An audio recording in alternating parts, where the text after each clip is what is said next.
And so that's what we want to do. What the mapping of all partners in the region, bring them together, and this one is going to be chaired by the director.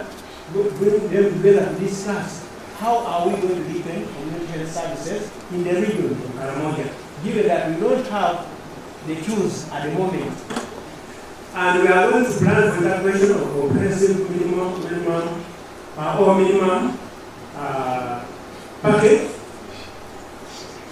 Capacity is going to be part of the interventions, establishing and operationalizing that for public health CHD workforce integration across programs. If I can just, because if we just continue the way we are, then we shall not have any difference.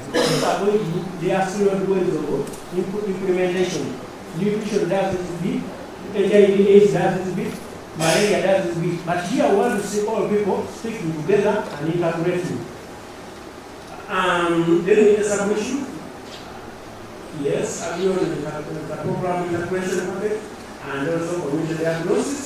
That's what we do. The community health department is supposed to do community diagnosis and also do active surveillance of disease. Routine use of community data to ensure. So those are some of the partners, but I know there are quite many more whom will not put there, and we want to, when we go back, we want to bring them on board and discuss. So that is all. I think very good.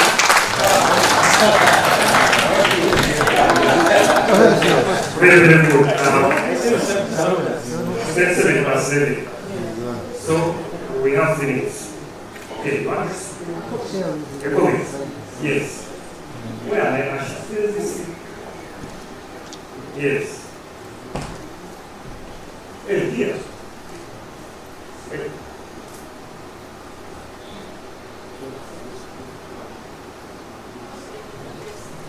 No. Thank you very much, my dear neighbor, for presenting this so well, and I hope you can pay attention.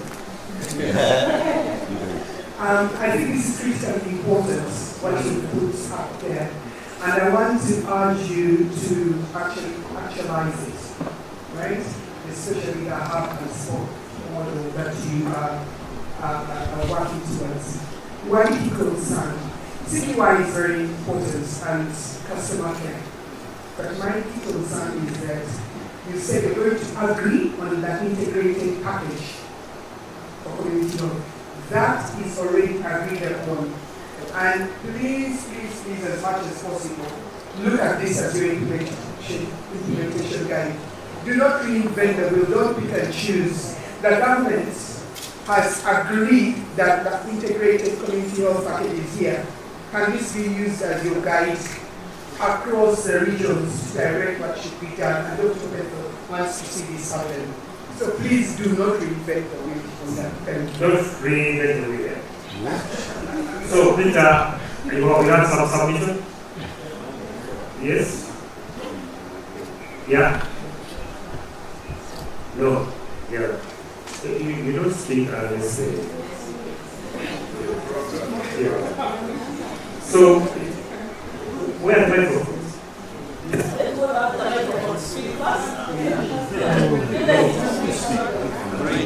But it's not that speak, eh? It's very unfair. With the director program says. So, but you as a director program, you are in charge and you are in control. You are also complete. To make two comments. One, for Karamoja region, we are rolling out insurance training from January for that district and global funds. Then I also wanted to encourage the regions that we have global fund support to build the capacity of community-based organizations or civil society organizations For example, for West Nile, we have 5 districts, and we have community-based organizations that are being facilitated to implement some activities in the community. So I think it's important to consider them when we are planning, especially when we now looking at the community. So this program for capacity building of community-based organizations, civil organizations, is across all regions: Karamoja, West Nile, Acholi, Western, all these places where we have this program running. Thank you. Thank you. That's okay. This region? Yeah. You see that's one, eh? I can see. Yes. The UN is saying that we are not close. And we need them for the next. Yeah. The rest of our ceremonies, my name is Dr. Josephine Opera, and I work for Red Cross. And Red Cross, we do a lot of refugee response across the 13 refugee settlements in the country. So my question goes to the previous presenter from Arua region, but also to all the other regions where you have the refugee settlements, yeah? Because there are so many partners working within the refugee settlements. And we know there is a policy of 70-30%. That means for every intervention that we do, 70% to the refugees, 30% to the hosting communities. But of course, these refugees are also accessing the same health services that our host communities do access. So as the community health departments at the regional referral hospitals that are responsible for community health for that whole region, how are we also coordinating or monitoring the interventions that are coming in through these partners who are the refugee settlements? Okay, thank you so much. Now, the team and the secretary have taken all the email addresses for the people who are attending this meeting. We usually have community workforce meetings, I think twice in a month. That's once in 2 weeks. The first Zoom meeting, which will be online, we discuss all those things which have going to be discussed. So write your internet paper, you submit to the secretariat, and we shall discuss it. Now we are going to the closing mode. Yes. Yes. Closure is now on. The first Kalangara annual community partners retreat. The statement was Kalangara declaration. The second one was how to enforce the declaration. The third statement here on the third annual community partners retreat has been high impact activities. Not those 3 statements. So we are moving forward. So I don't know what the fourth will entail. Now this is how we are going to proceed. When we are closing, we shall have a representative from the IPs to come and make a statement, few minutes. Then we shall also have representatives from UNDP, from CPC, and lastly from UNICEF. Then afterwards, we shall have the commissioner who will call his team here. You want to talk fast, because the plan for instance is about to go down. Anyway. So we shall ask the commissioner to come and also call his team here for community department because they have been the organizers. You need to see them. And then after we close the entire regime. So Dr. Tanya, you want to come first before Amy comes in? Okay. The floor is yours. We are now in the closure mode. Technical things are closed.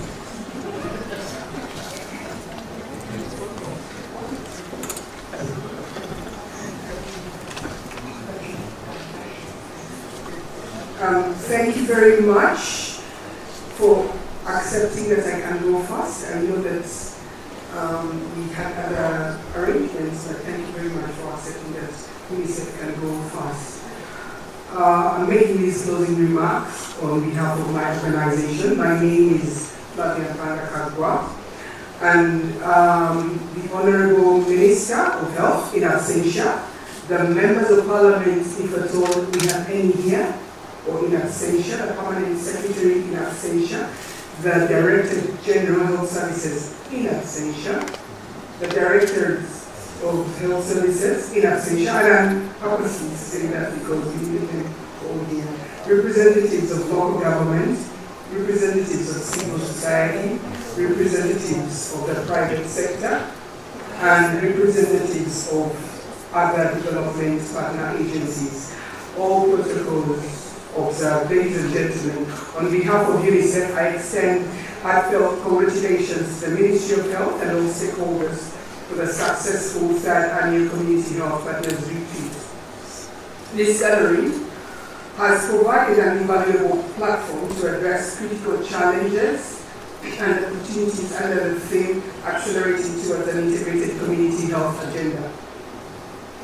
We commend you for launching the National Community Strategy, Health Strategy once again, and now the implementation guidelines were launched yesterday. These are essential tools to guide us in realizing a shared vision for the community health program. This theme could not be more fitting. Strengthening integrated community health interventions at the community level, packages like key family care practices, its expanded program on immunization, integrated community case management have proven to reduce preventable diseases.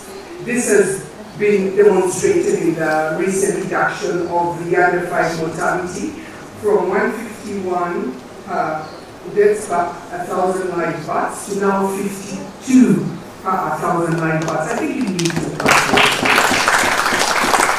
Uganda still faces significant challenges, such as the outbreak of mpox that we are currently grappling with.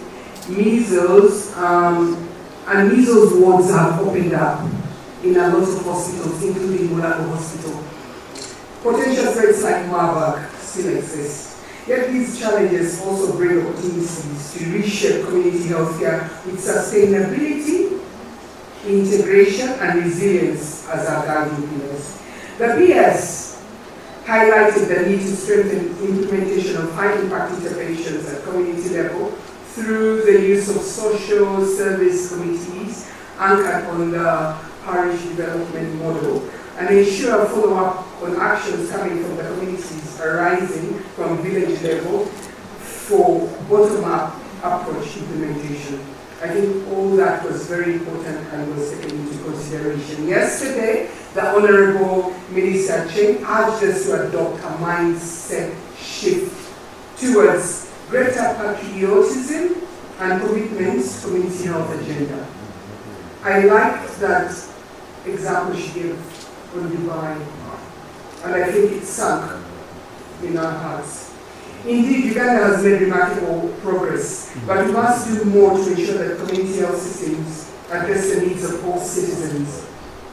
Health begins at the household level. It is where we live, work, and raise our families. Simple choices drive disease prevention at this level, we will have to think critically about. Sleeping at a mosquito net 366 or 65 days in a year is critical. Hand washing, exercising, avoiding alcohol abuse and smoking, eating healthy and seeking regular checkups can significantly impact our well-being.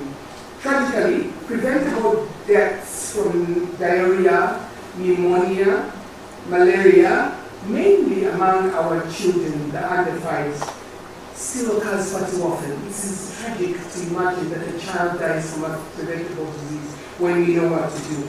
UNICEF supports the National Community Health Strategy and sees its success anchored on three key pillars, and please take note. Sustainability is the first one. This is a long gauge that we're playing. Make sure community health systems can go the distance. It means smart resource planning and management, innovation including digitization like ECHIS, Electronic Community Health Information System, and coordination among every player, government, entity, including Ministry of Education, Water, Agriculture, Works, and of course health.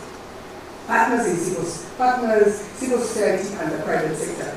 All that coordination and cohesion is important. The second one, integration. Community health work works best when it is seamless. And you know, from the smallest household to the biggest hospital, activities need to be flowing together with a good referral chain, ensuring that everyone, woman, man, youth, and child, receives promotive, preventive, continuous, comprehensive care in an equitable manner.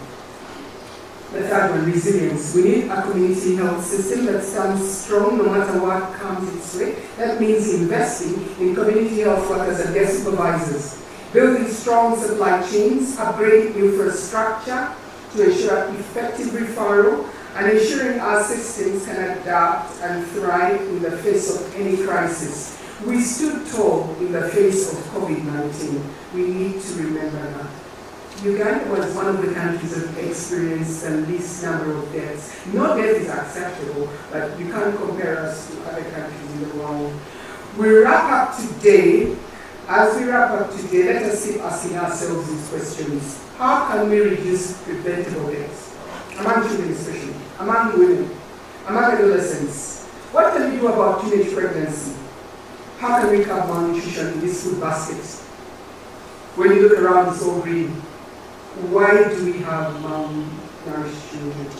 How can we prevent perinatal deaths? When he spoke about the hub and spoke model, our health facilities are acting as death traps for these mothers who come to deliver. How can we be kinder to our mothers? Right from the community level, assisting their referral. If they have an obstructed labor, they should be treated with dignity and respect until they have that newborn in their hands.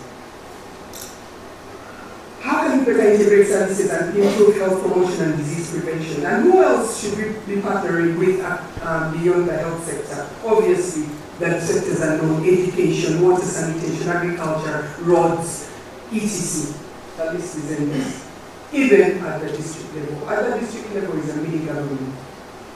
We know that there are challenges, especially the governance of community health programs at MOH level, coordination at district level. Having one plan, one budget, one M&E plan is still a challenge. Commodity availability and accountability remain. But despite all these obstacles, UNICEF is confident that we can overcome all these together. We are confident. Health worker performance, including community health worker performance, is paramount. How do we keep health workers, community health workers accountable? Especially now that the shoes will be paid. Their well-being should be on top of our agenda. The well-being of community health workers, VHEs, community health extension workers, health assistants, health educators, those foot soldiers, their well-being should be at the top of our agenda. And we commit to make real changes that will strengthen our health system from the ground up. I want to leave you with 3 key takeaways. Coordination is key. One plan, one budget, one M&E framework, and accountability will drive us towards the goal. Data is our guide.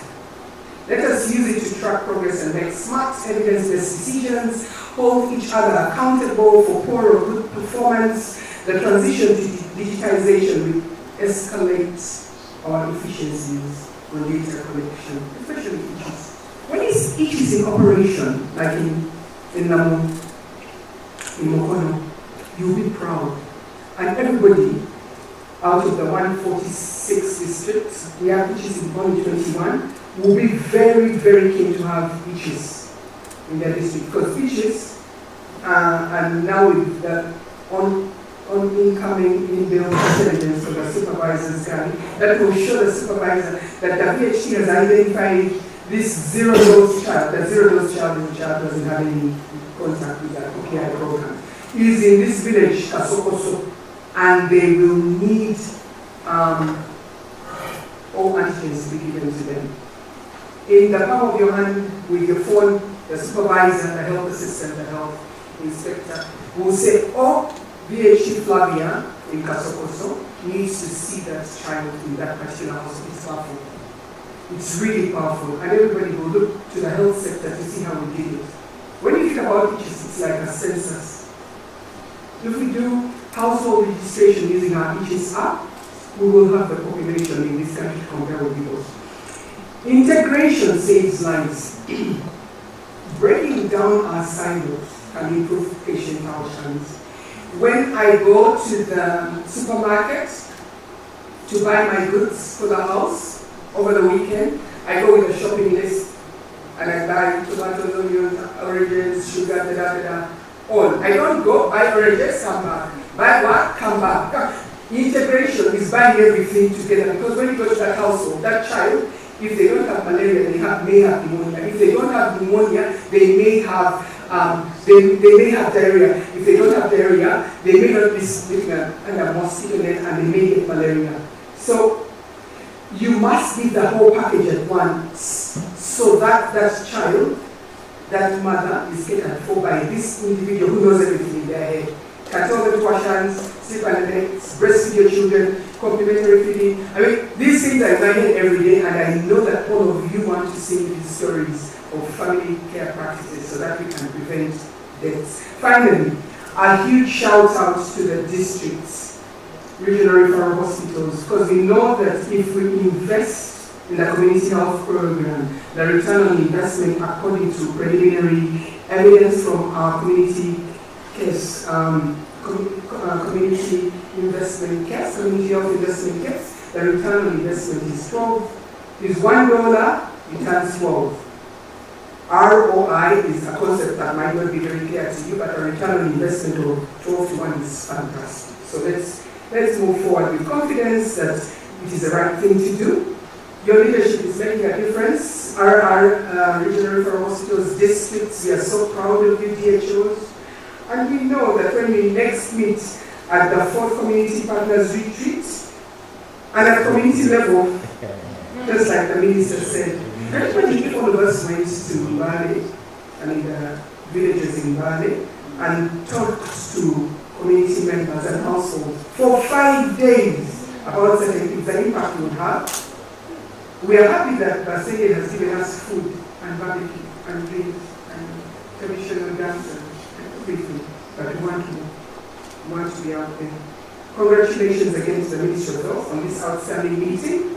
UNICEF is excited to continue collaborating with you all as we build a strong and more critical and resilient health system. And we have already committed resources to disseminate these national community health strategy guidelines to 5 districts initially. And these are Lamo, Ntunamo, Kamwenge, Wakiso, and Kamuni. I see that the clap is not big. Be happy to look and we are coming from the rest of the world. Together, we are making strides towards goals set in the National Development Plan 3 and eventually 4. And the future looks bright. Thank you so much for listening to me, and bear with me, but we have to leave because of tight regulations and rules that they set on us. Thank you. Mr.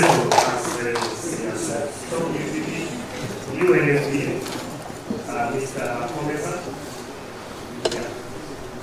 we have a few minutes to go to the great room.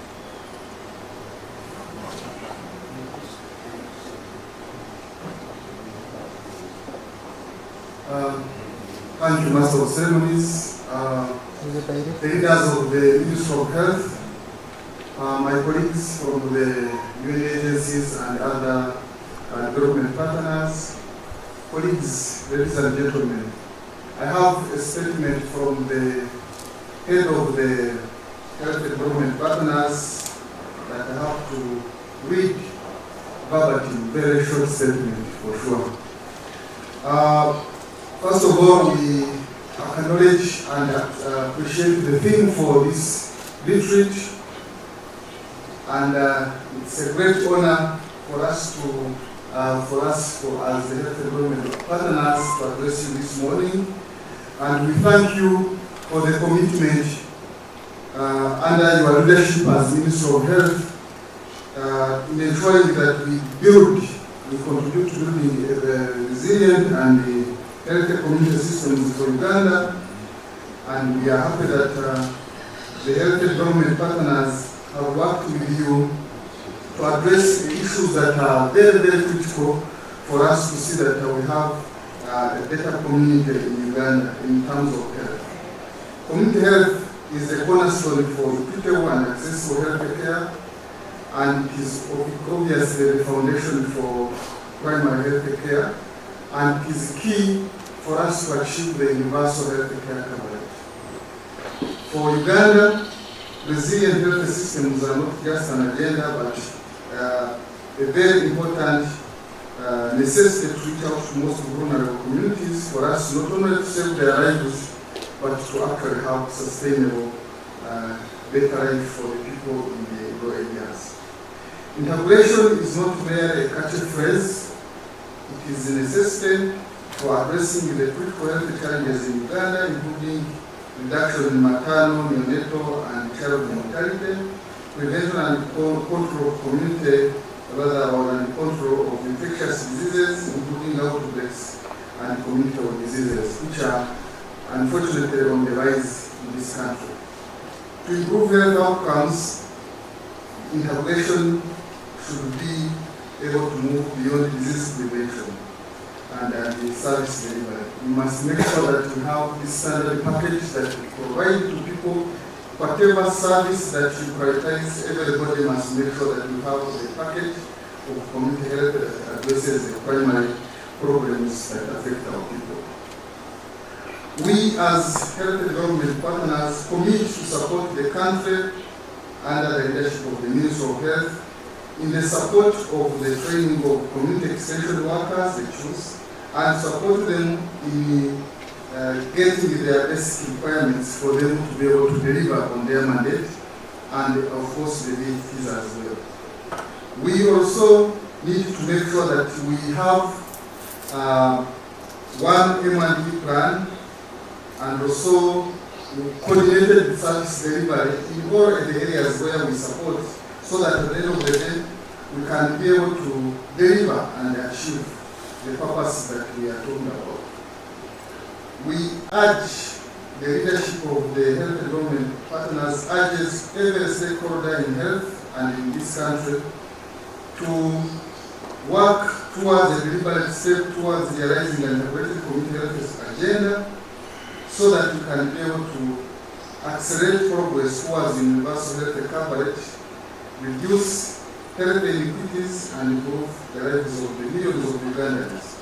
Let us always remember that it is our shared responsibility, and we should not start to point any finger to anybody. We should all work together towards achieving this. By supporting integrated community health systems, we are not just delivering services, we are building resilient community health systems that will advance better health outcomes for the people of Uganda. Thank you very much. Thank you very much. Now I call upon Mr. Mathayo Baruku from CDC. Yes. Mathayo Baruku from CDC, you are around? Yes.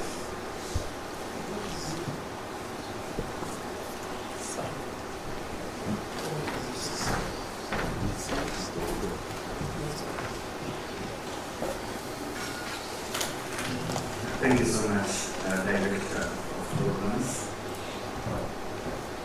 The protocol keeps saying every day. I'm not so sure of the protocol today, but I respect all the protocol. I'm not very they say the candidate of CDC, I'm not very powerful. Like the PS said the other day, that this would be going to be the frontliners to be the ones at the discussion panels.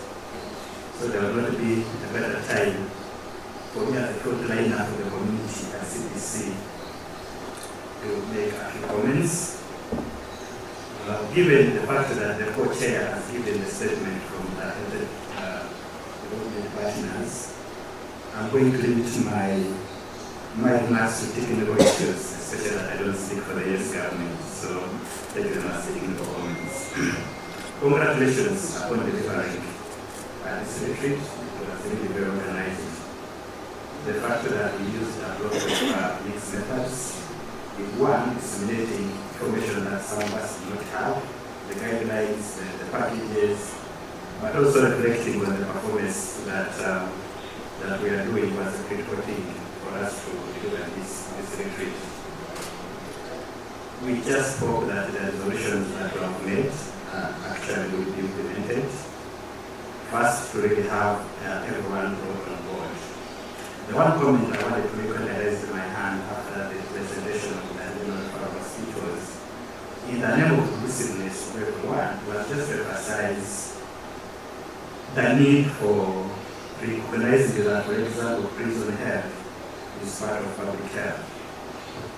And linked to the popular thing that the prison is a closed setting, it's not completely closed. Because every day people go to prison for whatever reasons. It's either as visitors or as prisoners who are being released back into the community. And therefore issues that are happening within the prison setting should be very critical for us. And therefore, as we bring everyone on board, I thought that did not come out strongly. And as we do the coordination, I think that's one area that we need to really focus on.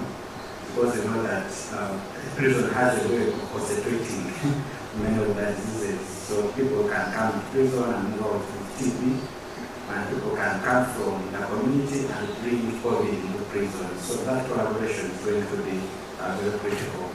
So as a talk of equity, I think it's cognizant that we will see who is best affected and make sure that as with the collaboration, everyone is brought on board.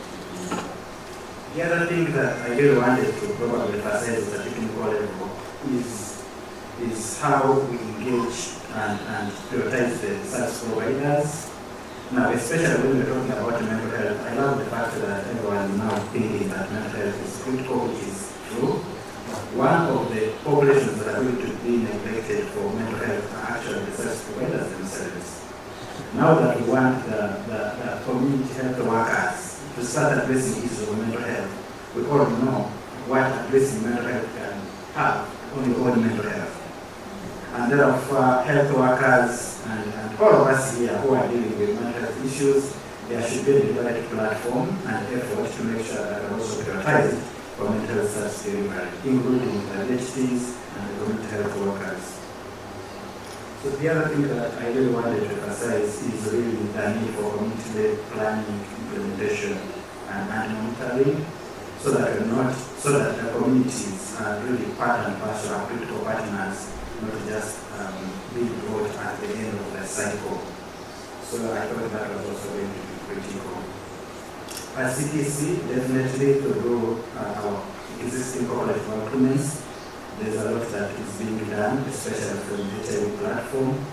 So both, for example, in the Western region, in the Arizona region, the Kampala and the Masaka regions, and the prison, really, and also the general fire strategy. We are urging all our implementers and community partners to make sure that they leverage those resources, to make sure that we are providing comprehensive services using the few sources that we really have. And of course, as CTC, we shall continue again working through the Ministry of Health to make sure that our programs are really government-led, to make sure that we address the issues that affect us all as Ugandans. Thank you very much. Thank you very much. That was very good. Now, I want to call Amy, representing the IPs and community partners. Thereafter,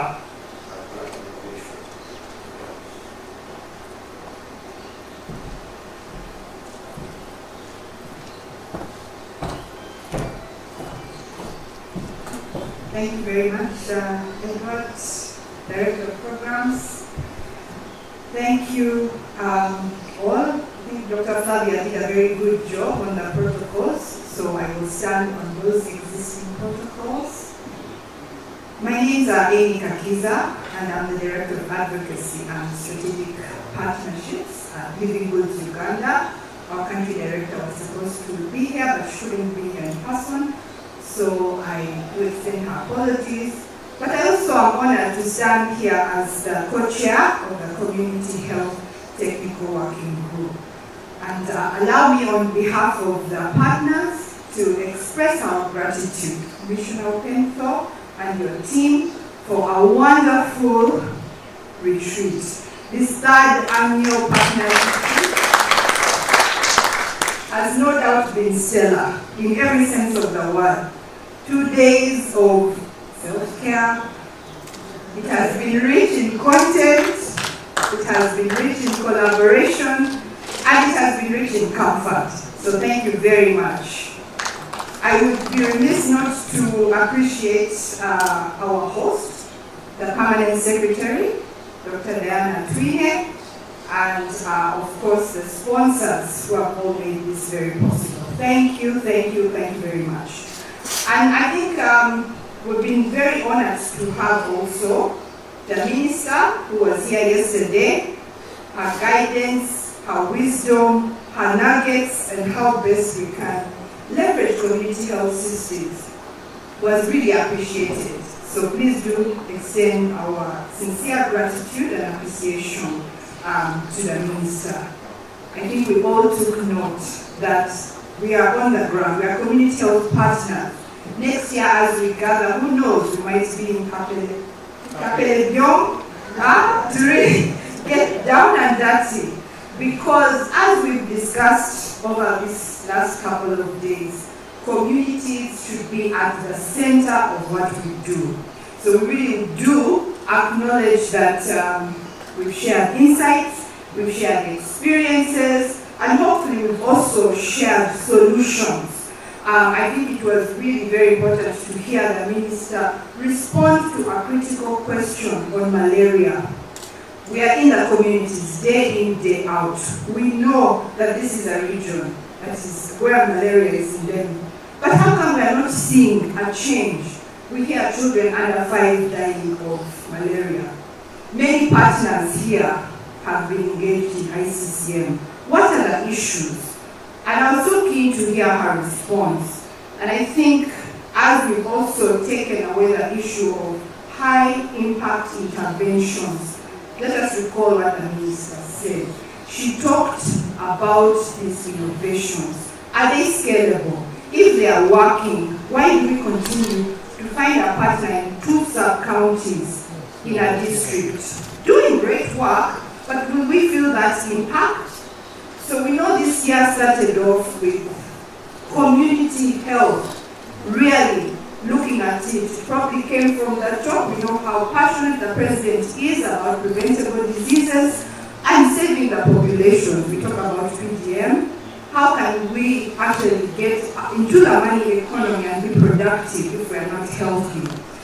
So when we adhere to the call of ministry about feeling the presence of the partners, let us saturate in these sub-counties, let us saturate in these districts, let us take these great innovations to scale, and maybe then we shall realize the health impact. So I was also very humbled to hear the Commissioner talk about coming into these retreats as mutual partners. We have discussed, we have exchanged, we have had commitments from local governments, and I think we are committed to take these very key conversations to the next level. It is our obligation to strengthen the system, to implement all that we have discussed here, to harmonize, that has been a key challenge, incentivize the VHTs. We heard, that yes, they will not be on the public service commission and pensionable ever. But what can we do as partners? How are we working with the district local governments? The 30% PHC funds, there have been commitments from governments, but as partners we know that we can also come in when we see that government is contributing significantly. And we have had commitments from government about increased investments in community health. So we shall definitely meet you halfway. How are we leveraging innovations like digitization? However discouraging the data that was presented might be here, we know that we are moving to a digital transformation is happening right before our eyes. How can we capitalize on that? How are we working with the facilities, the district local governments, as our DHO shared here, to really see that we are interested in the data, and we're not just having this data for statistics, but for decision making. So there's a lot of optimism and hope for the electronic community health information system. Let us see how. I am more optimistic and hopeful. I think Martin said it will be years before we take this to scale, but I don't believe that, because we saw innovations like smart paper technology go nationwide, right? It had its challenges, but let's hope we got lessons from that, so that if we are committed to utilize good data and strengthen the community health system, use it for decision making to improve the lives of our communities, then let us put the investments there. So I hope we can refine these approaches. We can set actionable plans. We had from the planning department development of a strategy by January 31st. Let us put our hands together and really roll up our sleeves and do this. Let us continue to build the connections beyond this gathering, and let's hold each other accountable, so that when we're in Kapelong next year, we can actually have a good story to tell. Our success in community health hinges on our shared vision, our collaboration, on our strength as partners, as government. So let us enter 2025 with this renewed momentum. Let us accelerate this progress towards an integrated community health agenda. Let's be committed, and let's see the health of our communities improve. Thank you very much. Madam, first we are going to perform just one more task. Let me just make this announcement, because we will invite the commissioner to close. An announcement is that we shall have lunch at exactly 1 o'clock. And for those ones who stay very far, like for us to stay in Kapelong, we are moving very early in the morning, because it is not good to move at night if you start traveling now. So we someone over there to check out. So if you feel you stay very far, please come to one more day to check out. And those ones who want to travel free, you can travel, but don't leave us with that. I ask them to provide, say, the convenience of this details. Edward, it is my big honor to invite our Commissioner, Dr. Upentho George Digam, to come and close us out.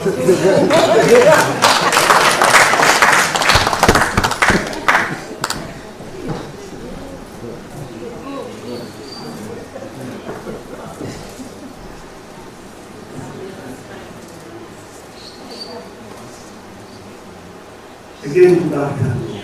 Good afternoon, sir. I'm not going to stand on the same protocol. I'm going to stand in the shoes of one of the ministers. First, he said I should go anywhere or I should not get fast away, but the way here because he sent me. And as I stand here, allow me first invite my master of ceremony to come and stand here. Director. Director. Our ceremony is going to request all those who work with him to come up front and take seats here. If the seats are fully occupied, they will stand behind. I'm going to be the first to take the seats. I invite all those ones from committed departments. And all those ones have been working with in putting up this together to come and occupy the front. When you are occupying the front, leave one seat for me, then yes. So I want to mention again, because you are here, Roseanne, doctors at the back, we have those doctors at the back, those three ladies. Dr. D may come, because this is your time. Dr. Ivan, are they around? They have disappeared. No, they are around. I'm seeing them. Do we have community department members around? Are you feeling the body?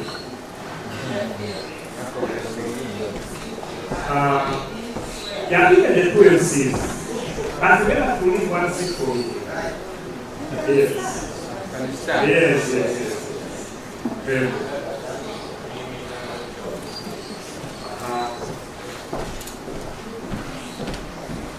Doctors at the back. We have a group called doctors at the back. Very young doctors. Very good. Where is Roseanne?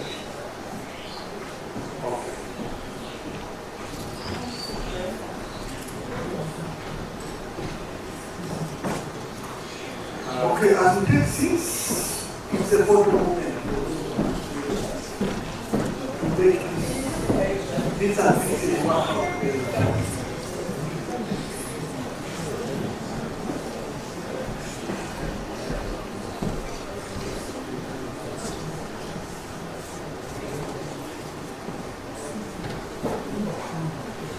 okay, when we have taken the photos and we are done, let me know.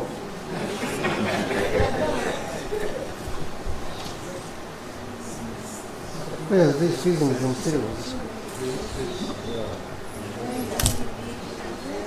Balance. This is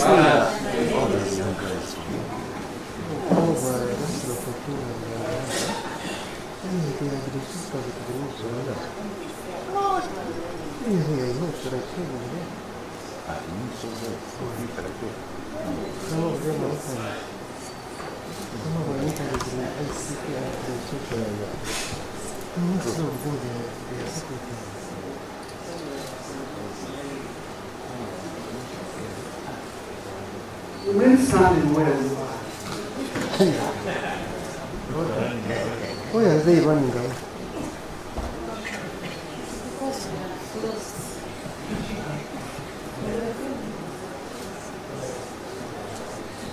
If you want to know them in details, catch them as they slope down the aisles. The first person who will slope down is Mr. Marcel. I want you to receive him with a big hand clap.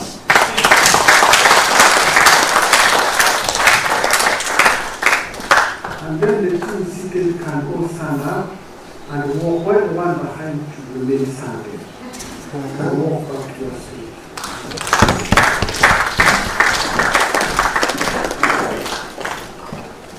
And those ones standing, I request Dr. Ivan to come and take the middle seat.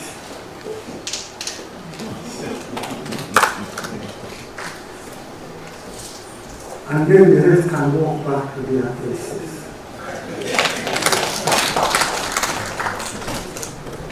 Allow me also take this opportunity and honor to request Dr. Gorin from Office of the Prime Minister to come out of this.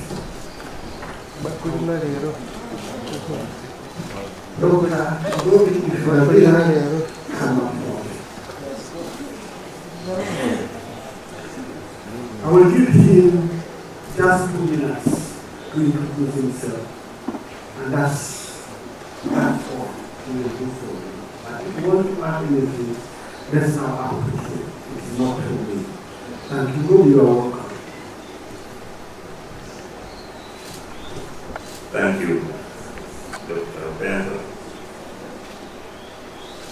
And I will request that you give me another 1 more minute beyond the introduction and send you this from the office.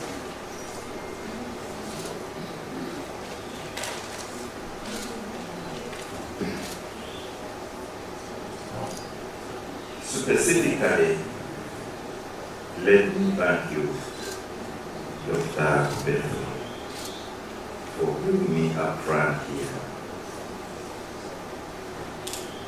You see, for us who have homes and families, we acknowledge that most children will come to mother more because he's the one who comes with the pancakes. They don't welcome the father who has left the money on the table.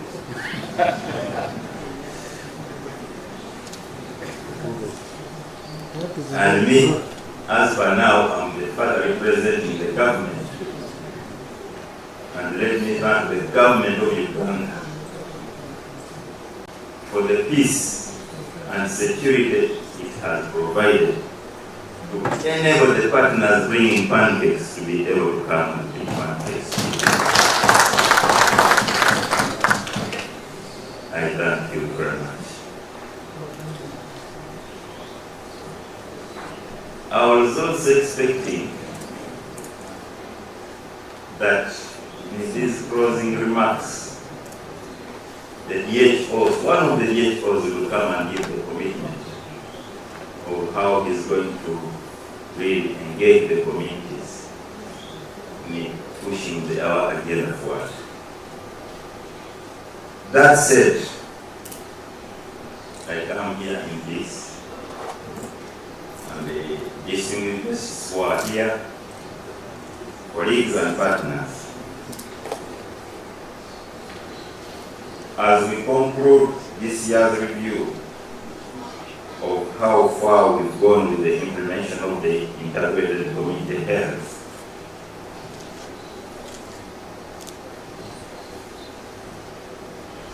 I'm filled with a profound sense of pride that we have achieved together, and we've come and renewed our commitment for the big work ahead of us.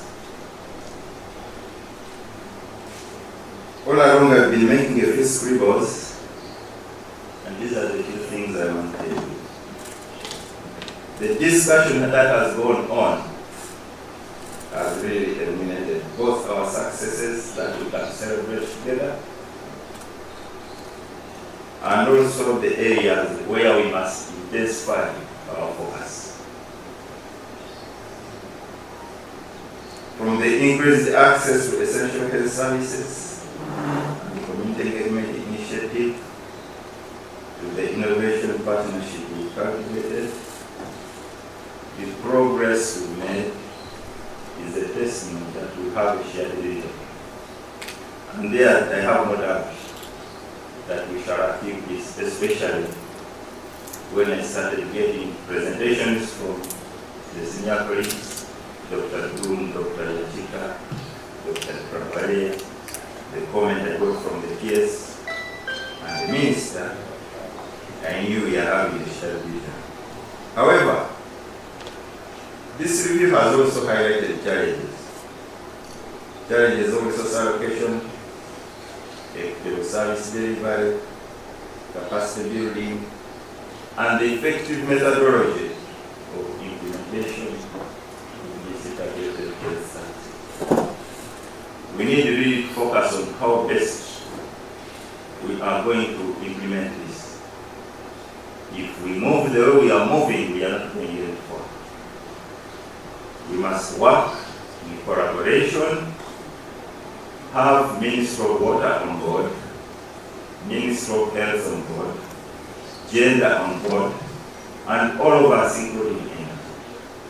Because If Minister of Health identifies a gap that requires construction of a health facility, without engaging Minister of Water, there will be just structures and not functioning. Without engaging Minister of Public Service, we are not going far.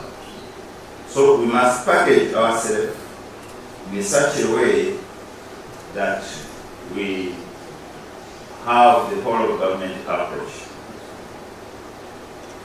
Let us carry forward the insights shared here, ensuring that we inform our actions and policies in the incoming moments. Most importantly, let us affirm our commitments to placing communities at the heart of health strategy, recognizing their voices, recognizing their needs, recognizing their invaluable role in driving sustainable solutions with patience, humbleness, and the utmost tolerance. I was shocked here that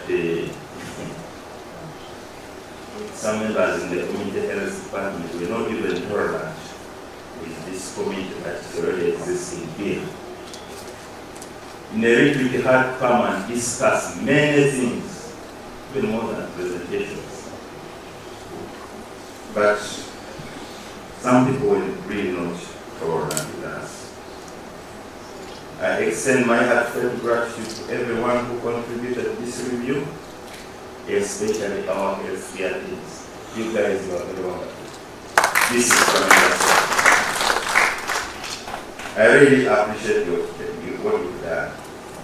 The community representatives who were here, the policymakers, and the partners.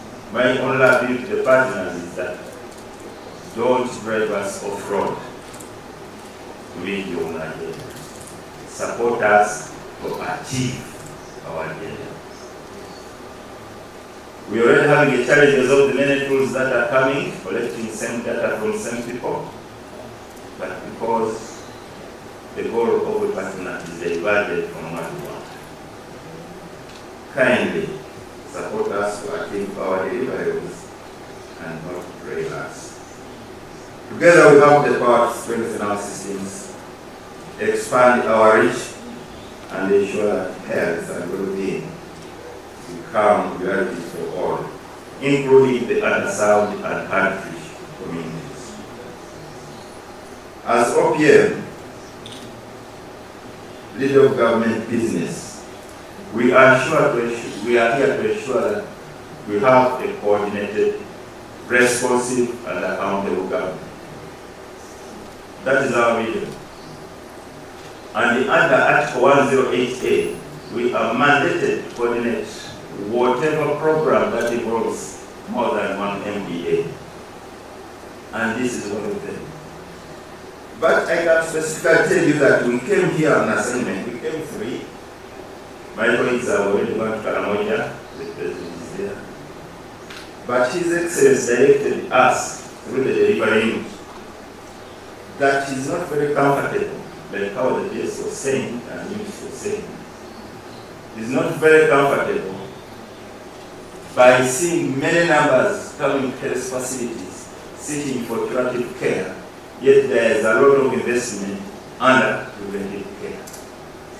So the directive he gave us, why is it that we are still having many people needing curative services in the government facilities, and yet we are engaging the community, and even the community, national community strategy has been launched. And of course what I see, what I've heard, we've already got some bit of the answer that will give us a stepping stone of how to move forward. As I conclude, the community health strategy is really targeting people who are below, mainly the poverty line, who can afford, who cannot afford, and otherwise alternative means of health care. And there is no way you can ride and dive into communities without embracing the parish development model. The parish development model has pillars, as you know, and these pillars encompass all of us here. We want Ministry of Agriculture on board. That is pillar number 1, production, productivity, and agricultural inputs. We want Ministry of Road Works on board, and that is the infrastructure, pillar number 2. We want resources. That is pillar number 3, financial inclusion. And then the social services, where there is education and health. But there are also other things that we must look at before we attain this. There is no way you can do it without getting pillar number 5, mindset change. Pillar number 6, parish-based information system, and of course the governance. We must bring all these ones on board and move together. I really thank the organizers for this. It was like a coincidence, and I thank you so much. My humble appeal is that let us not so medicalize community health engagement. Let us be as simple as possible, because we live with the community. I was sharing with one member of the head community health somewhere in the regional hospital.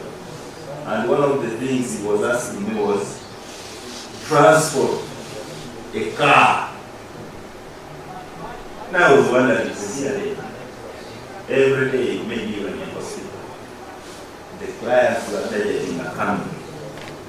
Do you want a car from your department to copy? Definitely not. Start with what you have, engage the one you've seen in the health facility, to be the vehicle of information to the community as we work on how we give them to the communities. I thank you so much for coming. I thank you as a person in particular, not as a minister, for giving me this time to talk to you. I was contemplating how do I go back and tell the Prime Minister that he will not give me a slot. But I think it has, because this thing brought confusion one time when one of the presidents said, I was not given a slot. It's very unfortunate.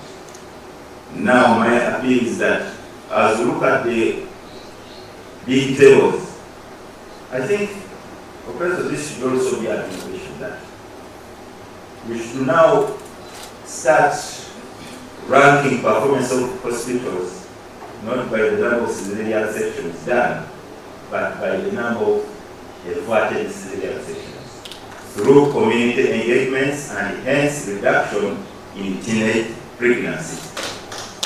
I think that is the way to go. Let us reverse our indicators and see how deep has our community engagement gone to avoid the burden of disease.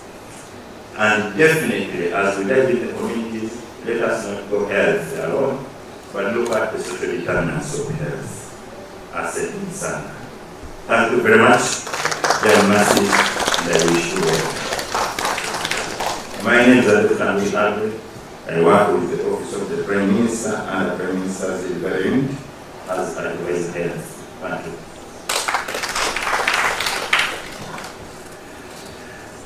Now you can clap for Prime Minister's Office as the question.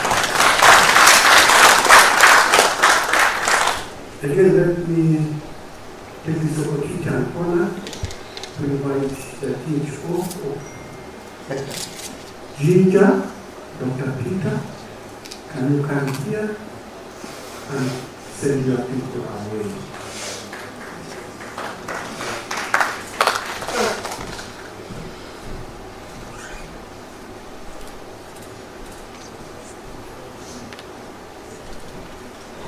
Thank you, Commissioner, and everyone present.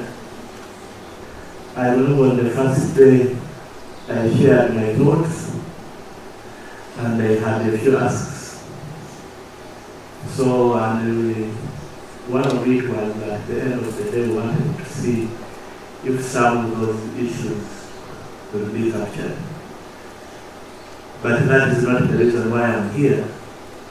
The Commissioner asked me to say a few things. One, is that the planning cycle for next year, we are working on things that we want to see happen next year. So the timing of this retreat and what we promised that is what we want to see.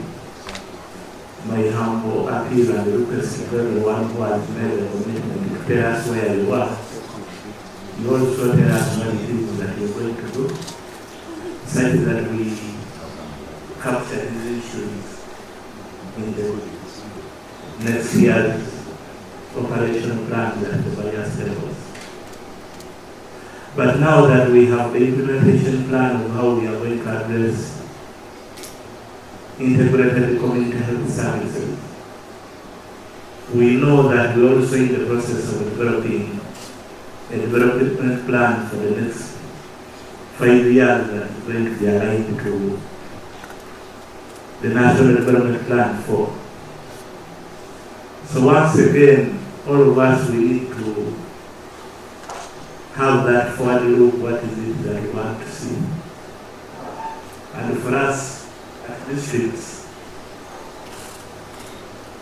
we will take the key issues that they want us to not only reflect on, but have them implemented. Some of you may realize that much as most of the conversation is at higher level, but many times when we come to review progress and what we've been able to achieve, that cannot be effectively be addressed if you are not driving the issues that you consider having been achieved from up with the bottom not being reflected. You heard, all of us, we heard what the comments of the various speakers are. Our thoughts as far as what we discussed is concerned is that we know that in this room we had a few district health officers, but the story is not going to end here with us. Commission and members is that after this engagement, we are going to ensure that whatever it is that we've been able to capture from here is relayed to the district health officers. Each one of us look through and realign our thoughts on what it is that we want to see. The previous speaker from the office of the Prime Minister, how I wish that as you go back, you revisit the assessment the assessment tools that you use to assess performance of districts, to reflect the new thinking that we want to see community health services entrenched in whatever it is that we do. When you look at that document, many of the areas that we want to assess are clinical oriented. So we get defeated on where we have to put effort. Because we know that at the end of the day, you are going to reflect this week today is performing well and the other is not. But the indicators that we are using to make that comparison is not speaking to the direction that all of us want to see. For quite some time, for some of you who have been around to listen to some of the comments we make, is why should we reward an institution for improving the number of working attendances? This can only increase because the public health interventions are free. But this is one of the areas that has consistently remained in the assessment manuals. Community health has been around for quite some time, but you can see we are still wondering which indicators it is that we can be able to capture.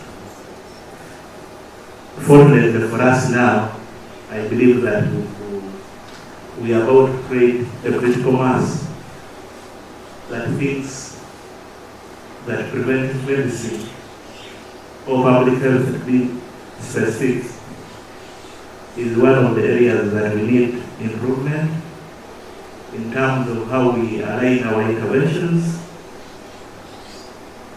for all of us to reduce this leaking tap of people coming into one services for which resources are not enough.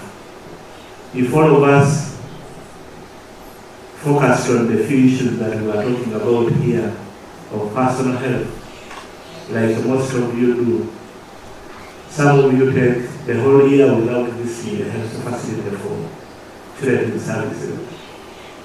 And this is not by chance. It's because you are doing something that makes you to stay healthy or be able to address your personal challenges before they become difficult to manage at individual level. Lastly, the PDM as the drivers against or around which we are going to align our interventions. Class is that this retreat has helped us to figure out what exactly it is that we want from the partnership development model and what we are going to contribute as far as the Pillar 4 is concerned. With those few remarks, we make a commitment as people who work at the district that we are going to continue the conversation beyond the walls of this meeting. And the next thing we need, we want to be sharing how small, slow or faster we'll be able to move. Thank you very much for your kind attention.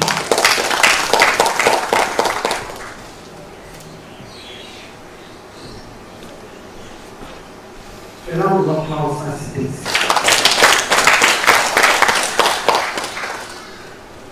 Now listen carefully to my closing remarks. I will take my seat as Dr. Ivan Trump with the speech on my behalf. You're welcome.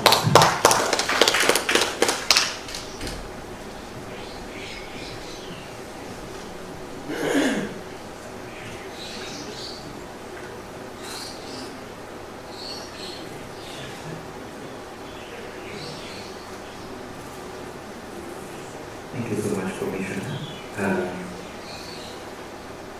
Good afternoon, everyone. It is my honor to stand before you here today to summarize all that we discussed during these 5 days of the Science Community of Partners Retreat. My name is Dr. Ivan. I'm a senior medical officer in the Department of Community Health, and I do hope that this time has been productive for us all, on an individual level, as a collective in the community health space, and that it shall be impactful towards the health of all Ugandans in all communities. So without taking so much time, I'm going to run through what we are calling the Calendar Declaration 2024. It has been termed thus because that is where it was born. That is the genesis of this entire discussion of everywhere within the community health space spreading to one common direction in terms of how to improve the community health space in the country. So, this is for November 2024, and there is a preamble that I would like to skip straight to the declaration. Yes. So the preamble is basically, if you look at that agenda, of which all of us here have a copy, It just highlights that we are not working in a vacuum. We are working towards goals that have been prioritized by the country in our vision 2040.